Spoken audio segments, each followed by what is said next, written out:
A couple months ago, I made a video basically just highlighting my preference of using cinema cameras opposed to using hybrid cameras. And in that video, I was basically just gloating about using my C70 and how much more I enjoy using my C70 over my Canon R6. But over the past 2 weeks, I've been using the Sony a7C Mark II. I'm filming on it right now, and this camera right here is actually surprising me a lot because I'm loving it a lot more than I initially expected. So I figured it would be fair to hop on a video and talk about the opposite side of that last video I made and talk about some of the overall benefits of using a hybrid camera as opposed to a cinema camera. Now, before I get into it, I have to say, it doesn't matter what you use. You know what I mean? If you can figure out lighting, if you can master storytelling, you're gonna get a good image regardless. It's really all about user experience and what you prefer using and the overall workflow that you prefer to be in. So with that being said, let's hop into these things. You can't ignore the pricing. Most cinema cameras cost a lot of money as opposed to you just being able to pick up the latest hybrid camera that just came out, whether it's APS-C or full frame. And these lines are being blurred. There are very expensive full frame hybrid cameras that do compete with some of the lower line cinema cameras. And some cinema cameras are even cheaper. But the overall thesis most of the time is that a hybrid camera is gonna cost a lot less than a cinema camera. And if you don't have the money to get a cinema camera, this is obviously gonna be an issue. We have incredible cameras coming out at great price points right now. Sony is one of the leading manufacturers at the forefront of that. They're creating incredible systems for really affordable prices. And even just talking about the a7C Mark II that I'm filming on right now, this thing costs significantly less than the C70 that I shoot all of my primary content on, like less than half of the price. And you can look at the image. The image probably looks better on this camera as opposed to that one. Not to say that either of these cameras are better than each other, but a price you just really can't ignore. If you don't have the money to get a cinema camera, you can spend a lot less money and still get a really great camera. Most cinema cameras require you to add a lot of additional components to have a more seamless workflow when it comes to shooting things. You see that with Red, with their box design. You need a top handle, you need a side handle, and it just can become really big really fast. And when it comes to just shooting on a hybrid camera, you can literally just pull it out the box, throw a battery in it, and start shooting. Now, there are benefits to rigging up, obviously. With additional weight becomes additional stability in shots. You don't get super rocky shots with cinema cameras majority of the time. But with the in-body image stabilization inside of hybrid mirrorless cameras being so freaking good, at that point, it really doesn't matter. You know, like you can still get stable shots on a mirrorless camera, a hybrid camera, without all of the additional rigging, and you don't have to spend all of the additional money to do so. So if you're into rigging, that's cool, but if you're not, this is a huge benefit, especially for people who want to be lightweight, people who are doing event coverage, people who are doing social media content. You might not want to have all this additional rigging stuff on your camera. So just being able to pull your camera out, get some quick quality content is really dope. And I think that that's a huge benefit of using a hybrid camera. This is one thing that I thought that I really didn't care about. I had a C200 and the C200 was massive, but I loved the image out of it so much that I was down to pretty much use it for anything.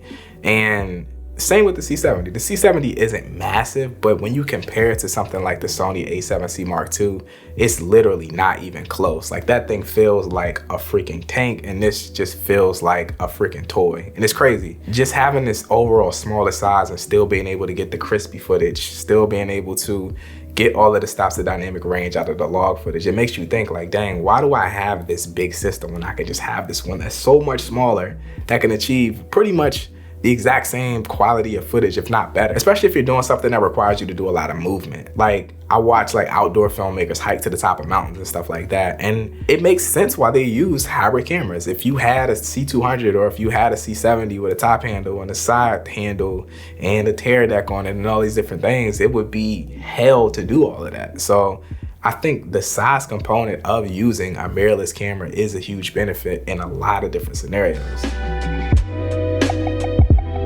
Back when I first got my C200, which was a couple years ago at that point, I had never used or had a cinema camera before that. And I was doing a lot of traveling at that time. I was going to LA a lot. I was going to New York. I was doing a ton of traveling. And the reason why the C200 became such a hassle for me when it came to doing that travel work was because I didn't have the bag to transport it. When it comes to hybrid cameras, you can literally just have a camera backpack. And you don't really think about that until you have a cinema camera. You really can't put the majority of cinema cameras in regular camera backpacks. Cinema cameras are getting smaller. You have Komodos. The C70 actually isn't that big. The FX6 actually isn't that big. But if you go bigger than that and you got a lot of additional rigging accessories and monitors and batteries and all of these different things that you're adding into a backpack, you can't fit the camera in there sometimes. When I had my C200, I literally only used it when I was in the city that my house was in. I never traveled with it because I didn't have a proper backpack.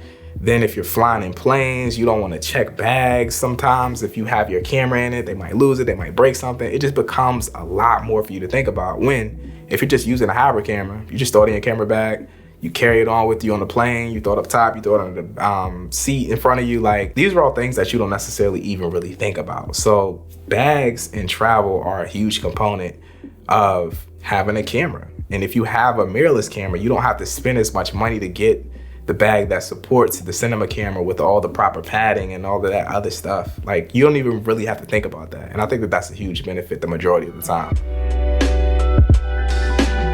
I keep referencing my C200 that I got a couple years ago, but when I got that C200, I never did any gimbal work with it because it was huge.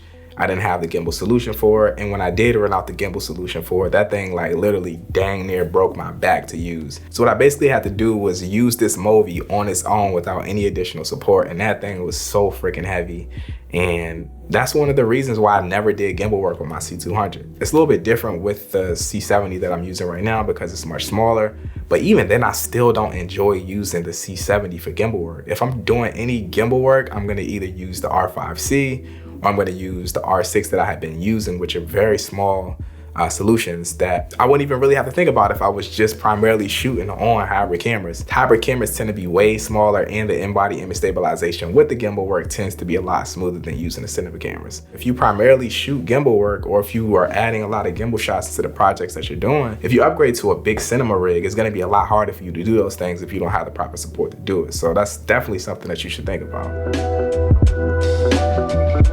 I don't know about y'all, but I do a lot of shooting in places that I probably should not be shooting in. Not because I'm doing anything malicious, but I just don't got time to be doing all of the permits all the time. And sometimes I just want to get like a really quick shot and get in and get out. And if I got my cinema camera and I got it built out with a monitor on the top, a big battery out the back, and all of these different accessories, it just looks really freaking professional. And that right there is like an instant trigger to like businesses and just like different places that you might be in with your camera trying to get a shot. Let's like, you can't do that. If I pull up with a small A7C Mark II that I'm using right now with a 20mm f1.8 lens on it, nobody's probably gonna bat an eye. It looks like a vintage camera that I'm just taking pictures on. It's small, it's lightweight, I don't got the top handle, the monitor, all these different crazy things on it.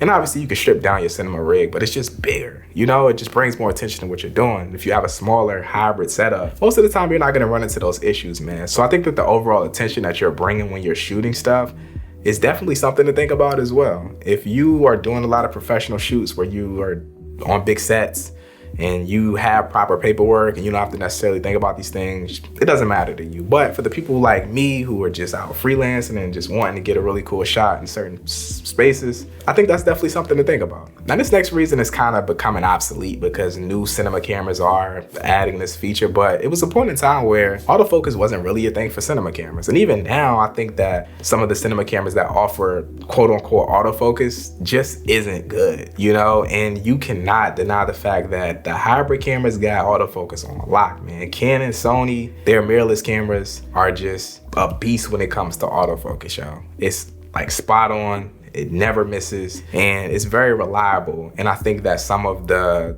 cinema options like Red, who say that they offer autofocus, it just actually isn't that good or isn't that reliable. So if you do a lot of work that relies on autofocus, you shooting on a hybrid camera is obviously gonna be beneficial for you to keep that in your workflow. Now Canon's cinema cameras are pretty good, Sony's are amazing. So that isn't necessarily relevant to those brands, but companies like Blackmagic, companies like Red, who say that they offer autofocus, it just isn't good yet. So that's definitely something to think about. If you create content for businesses, brands, or even for yourself, photography is a big component of that, right? Like you can't always just throw photography out of the window because you love cinematography. We need photos for thumbnails, we need photos for social media, and we also might need photos for the clients that we're working for. So photography is one of those big ones. Like you can take a still frame from the C70 or you can take still frames from cinema cameras, but they will never be as good as an actual really crisp photo from a hybrid camera. So photography is definitely something that you have to think about. This next reason is also becoming obsolete as well because I feel like all cameras are just converting over to CF Express at this point, but there was a point in time where memory was one of those things that you had to actually think about when it came to getting a cinema camera as well. Because if you're using a hybrid camera, you could just use like an SD card, but now everything's kind of using CF Express, so this doesn't really count, I guess. I don't know, but then you got like cameras like the A7C Mark II that uses SD cards, which is like one of my favorite things about using a camera like this. I don't have to use CF Express or get an additional card reader, and if I got my laptop, I'm good, you know? So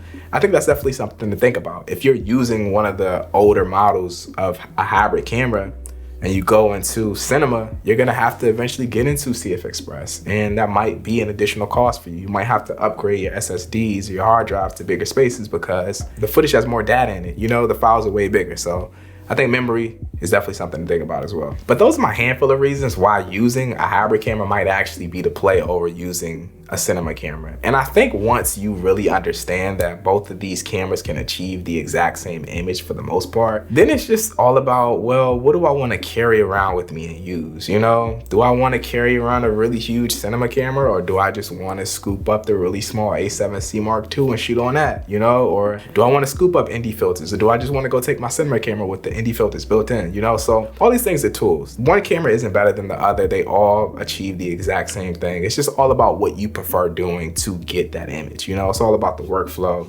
and how seamless you want to be in it. And also what you do for your job. You know, if you shoot gimbal shots all day, you might not want to go get a huge cinema camera. That might be crazy. But if you shoot handheld all day, you might not want a super small camera. You know, I can go back and forth on this topic all day, but let me know down in the comment section, man, which of these do you prefer? Do you prefer the mirrorless grind or do you prefer the cinema grind? I know that these cameras overlap and a lot of these cameras can do the exact same thing. And then you got cameras like this one that is even more confusing. This is the R5C, where it's like, they call it a cinema camera, but it can switch over and take photos. And then you got the FX3, which I'm done. I'm just confused about all of this camera stuff, man.